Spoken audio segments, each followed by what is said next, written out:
Gentlemen, welcome back to the shop. Thanks for joining me. New tool day. It's a tool I've wanted for a long time, a Dynaphile. I got the Makita. I don't know if there's going to be too many more Makita tools on the old handling bench on account of their dicking around with a 40-volt battery, and they're making you buy the 40-volt, replacing it. I got a buddy, got an electrical company. As much as he dislikes TTI Industries, Milwaukee, he went to go get a new hole hog for his guys. Makita's making him buy the 40-volt battery. No, man, no. Big mistake. Big mistake. So I do have some 40-volt tools here just to see if they're any fucking good at all. But this one's the 18-volt. And I got lots of these batteries with the red star, the black star on there. This Dynaphile, I know, 20 years in the making. They used to only have these in pneumatic, and they were about $1,000 a piece. My buddy, it was a shipwright in Vancouver, introduced them to me. Super good for getting into tight spots, ferrying all those million-dollar yachts and so forth. That, as they say, is time.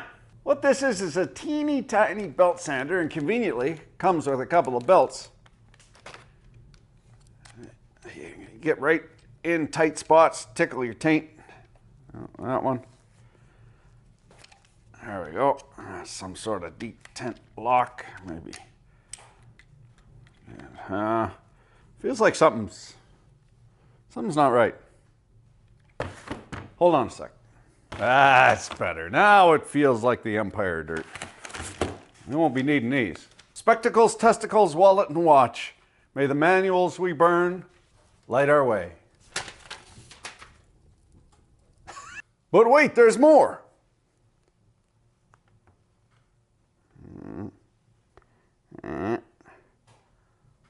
Sinister-handed. This is what's professionally known as a shameless plug. Perfect. Before we get into the meat of her, we'll just have a gander around the periphery with my old buddy, the deer claw. We have not Seb's, but TPE. Who doesn't love a deer claw? Thermoplastic elastomer, which should be well adhered to the substrate of PA6 glass fiber reinforced 30%. Now they're marking that on the outside now. That's fascinating. We have a couple of urethane bumpers, keep the battery from rattling off. And a new terminal has appeared. This is quite a nice touch, actually. They put some dielectric grease on the terminals for the, I don't know, just make it slide in. Some wiener sliding. You see that little terminal here? That's a new one. If I had to guess, that would be an over temp. That would be some sort of device for determining either the battery thermistor or, yeah, you see, on the old ones with the star, this one's murdered right out. That compact, subcompact, they don't have that terminal. And the case got a little bit of twist to her, but you're not going to be reefing on the end of this. Have some die-cast aluminum, and it's been painted, and lots of parts. I don't know how. Oh, clever. So you can change the angulation of the dangle so as not to blind your partner. Well, the angle of the dangle is dependent on the heat of the meat, which is directly proportional to the mass of the ass. I got a bunch of stuff going on here, all kinds of triggers and levers and locks, plugs. Assume that's a rubberized dust plug. That's going right in the fucking bucket. Here's the quick change lever to retract the end of the dingus. And there's also a spring thing on here because the ratio, the aspect ratio, is quite long and thin. You know, if you get a different aspect ratio, it's girthy like this, but it's hung like a tuna can, no. And also the obverse of that, if it's hung right out, you're going to have all kinds of weeble wobbles. But they've mitigated that because you can change the tracking. You have a look at that. it pushes the back end out, see? See that? And there's also quite a heavy spring to damp any oscillations you might be getting. Not any oscillations, but and speaking of oscillations, Mom brings her son into the doctor. She's awful worried about him playing with himself. He's around that age. Doc, I don't know what to do. I told him he's gonna have hairy palms and not to abuse himself because he'll go blind. And the doc says, okay, Mom, we'll bring him in and we'll have a little chat with him. So the doctor sits him down, little Johnny. Your mother's awful concerned about your privates. And little Johnny pulls his trousers down. The doctor, holy Jesus, Johnny. It's okay to play with yourself, but you're not supposed to do it like this. Like the Duke Law famously intoned, it might be short, but it sure is skinny.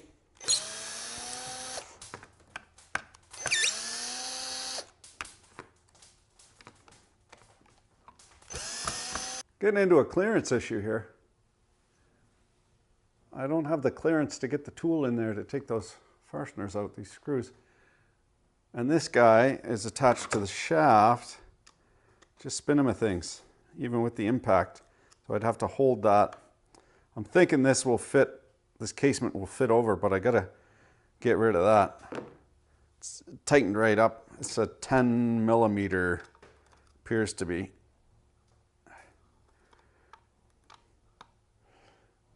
Something funny going on there.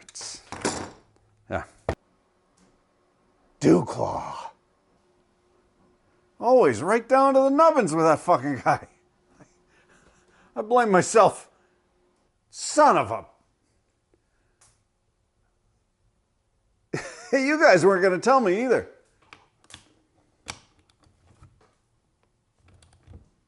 Let's tighten it up. Left hand thread.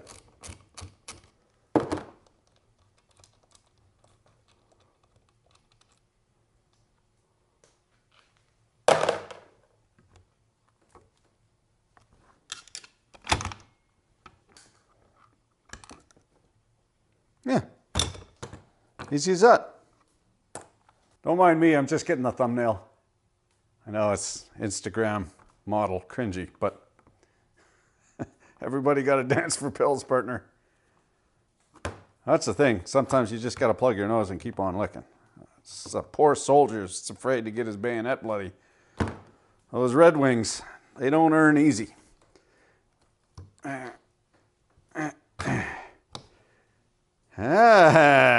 Oh! Direct drive. Okay. A little crappy, loose Chinese NKK bearing made in China. Where is this thing made? Where is this thing made? Where is this? Made in Japan. They got Chinese bearings. Huh. So it's direct drive, and because it's a belt, they're just changing, well, they're calculating the size of this drive belt to get the proper feet per minute. If I had to guess, it'd be 2,500. You know, if we hadn't have burned that manual, I bet you it's in there. If we hadn't have burned that manual, if it wasn't like cheating, if we hadn't have burned that manual. Hey, sometimes the universe speaks to us. You just gotta listen. This manual didn't want to be burnt for a reason. 600 meters a minute. How much that is in human readable format? Between 1970 feet per minute and 5,600. Oh God, can you smell it? We've engaged the metric pitchforks. It's like Gauloise and a 10 a.m. start. I like to diffuse the situation by invoking the power of the 4x8 sheet of plywood. In Europa, pray tell, how big is a sheet of plywood? Oh, Well, kind sir, it's 1,220 millimeters by 2,440 millimeters, 5.5 millimeters thick. It is a metric world after all. This one's left-hand thread too, man. They're everywhere. We're going to see if this bearing is nice and skookum as well. I want to see if the pulley is crowned. Hey, cool, look at this. Or don't. NMB China R17800. This would be a loose fitting seal, a special seal that's quite loose so it can heat up and you don't get all kinds of friction. That's from China, but this is an NMB China from Singapore. What gets manufactured in Singapore? Drug laundering? That's all I can think of, really. Surprisingly, it's a flat pulley. It's not crowned. When you have belting, if you crown the pulley, the belting tightens up. It's counterintuitive, but it always rises to the crown. That's because it's tightening up on the thicker side. There's more friction there, and it pulls itself over to the middle of the crown. That freaks people out when they first learn that. You would think if you had a crown pulley and a belt, the belt would fuck off to one side, but what ends up happening is it pulls itself straight. So for whatever reason, they don't have I guess they don't need it in this application. Oh yeah, that should not, look at the size of those conductors. Just position this perfectly. Okay, look at that. That's weird. Butt crimps. And they're not even the good kind with the hot snot and the heat shrink built right in. It's like they just took a break from installing a subwoofer in their buddy's '89 Civic. Here's the dance hall for the Angry Pixies, fully encapsulated and also silasticed on the electrolytic capacitor. We have a selector, goes to 6 German style. 6 into 360 is 60. No, it goes to 5. So base 10. This is crusty. So they've got the wires, and then they get this. They've got the wires soldered into the board. Then they encapsulate it. Then they ship it to another factory, and then that other factory butt crimps conductors, and they look like bigger conductors coming out of the butt crimp. Nice expensive Omron switch. Oh, that's beautiful. And it'll hold it on too. Oh yes. With the bellows. With the bellows, that's beautiful. That is a great feature. Saved your hand from needing to pull the trigger. Allow me now to entertain you with the song of my people.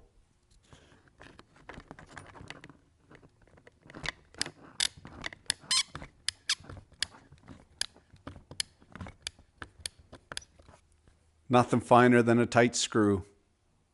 You know what I'm saying? I think that's epoxied in there. That's not coming out without ruining it. So we have the Hall effect sensor board at the back. That just determines the magnetic field. It just reads the magnetic field and makes sure that the windings are energized when the confuser is expecting them to be, and counting the pulses in the rotation of the permanent magnet motor. You see there's 4 poles there. 1, 2, 3, 4 slots. I haven't had the wherewithal to do a teardown in a while, so we'll just reiterate what happens here, depending on if you're electron theory or current theory. We'll go current theory. Doesn't matter. Either electrons go out of the negative or current flows out of the positive. I like current flowing out of the positive. Just makes it easier in your head. So current comes out of the battery, goes into the positive, goes through the switch. You pull the switch, that makes contact and allows current to go to the brain box. The brain box is asking the switch what position that the trigger is in. And how it does that is there's a potentiometer in there. The brain box will send 5 volts to the potentiometer, and depending on what it gets back from that potentiometer wiping along a variable resistor, what voltage it gets back, it knows the position that the operator, or the speed the operator is asking for, and it takes the current from the battery, chops it up. It chops it up to go to these motor windings. These are field windings, and it'll go north, south, and then swap south, north. And what that does is that continually pushes, it opposes the magnetic field in the permanent magnets in the rotor and pushes it around. And then for feedback, the confuser is monitoring this Hall effect board to make sure that the rotor is in the position that it should be. And this is all happening, you know, this will be running at 30,000 RPMs, and this is all happening quicker, much quicker than the blink of an eye. What else? There'll be some other doodaddery in here to make sure that nothing's overheating, and also to feed this blinking light. Now if we're to get her back together and have a go. The hardest part is invariably getting the wires to not get pinched, and also remembering to put the selector switch in. Or in this case, it wouldn't really matter because we're not reversing. This is a reversible switch, but I don't believe we can reverse this. No, it's one direction only. Physically, it will not allow us to reverse the switch. I'm curious, however, if it will. What if it would? Let's get rid of this and see if we can reverse it. Turn the chooch control down to 1. Engage the safety thumb. Make sure nothing flies apart. I don't have any fasteners in here.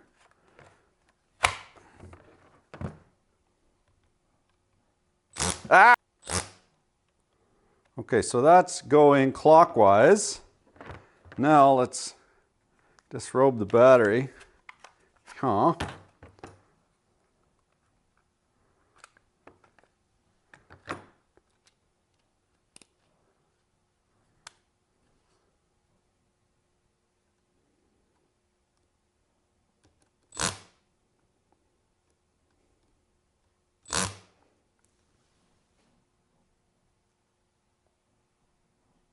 Still clockwise. Folks, there's no feathering on the trigger though.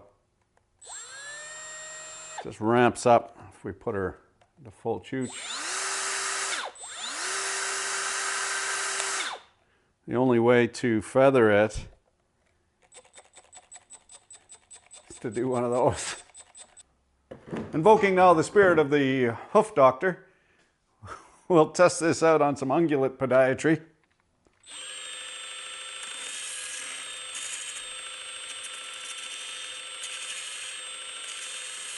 The speed 1 is quite slow actually. I'm not sure if you need any feathering.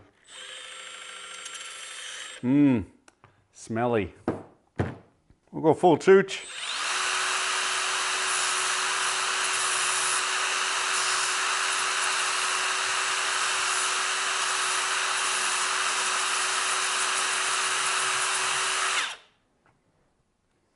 Now we'll test something really special. I've been inspired by the late Wally Wallington.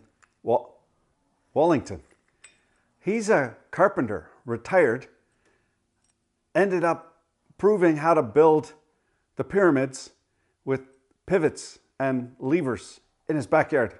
Absolutely amazing, brilliant. He moves his shed, no, not a shed, a barn by himself, just using pivots and fulcrums. It's amazing. Smart, hands-on car painter, retired carpenter. So I thought to myself, well, if they had bronze tools and they had alum, maybe, copper tools are absolute garbage. They're too soft for working stone. Everybody knows that. However, if you add some aluminum, you get aluminum bronze.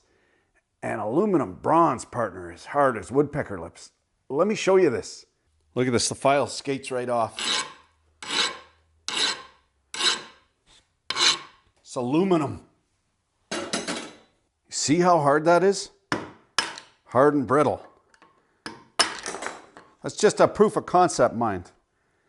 Of course, they didn't have aluminum because they didn't have electrowinning to take the aluminum out of the bauxite, but they had aluminum oxide and they had alum, aluminum sulfate.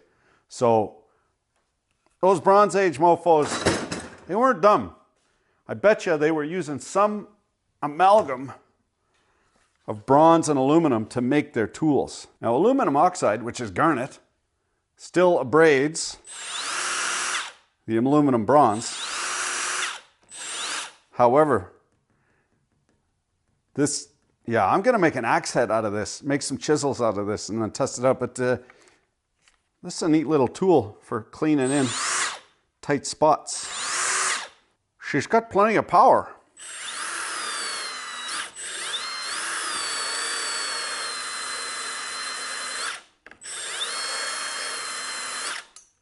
There you have it, the Makita Dynafile. Butt crimps, no fucking style. Made in Japan. Yeah, we'll see. I'm telling you, shit's going downhill. Thanks for watching. Keep your dick in a vise. Oh no. I put the Jesus thing on sideways.